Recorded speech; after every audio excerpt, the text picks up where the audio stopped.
Тете? Свилен. Свилен. Заповядайте, Свилене, музика. Честит рожден ден, изгубили спечели. Nothings! Guitarist. Clavier. Percussionist.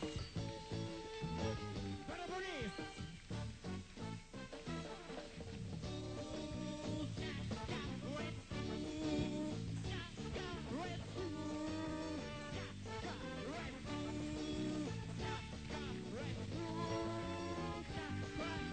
Нема се плашиш, слаболе!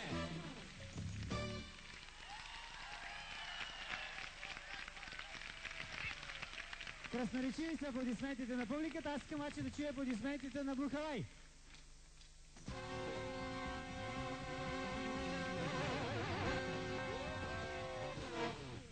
Няма се плашиш.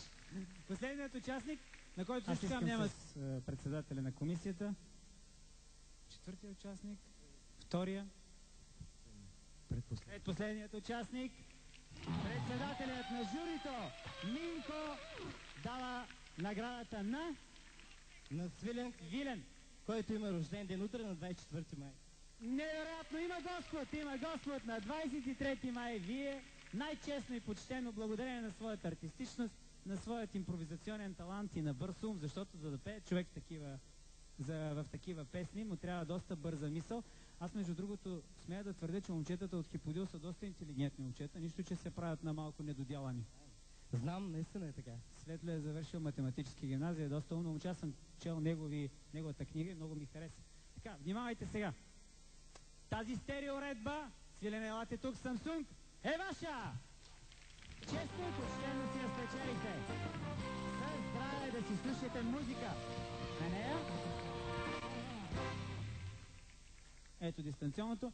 Винаги съм любопитен, когато една стереоуредба, тук в средата на сцената, когато една стереоуредба тръгне от нашата сцена и от нашите спонсори, отиде в дома на някой участник, какво ще звучи на нея, защото все пак това не е без значение. Яко чалга. Чалга, яко ще слушате чалга. Да. Дайте стерео, приберете стереоуредбата. Шегува се, Свилене. Тази стереоуредба си е ваша. Слушайте си чалга, слушайте си хубава музика. Приятна вечер. Приятна вечер. Със здраве да си са кефите вкъщи с тази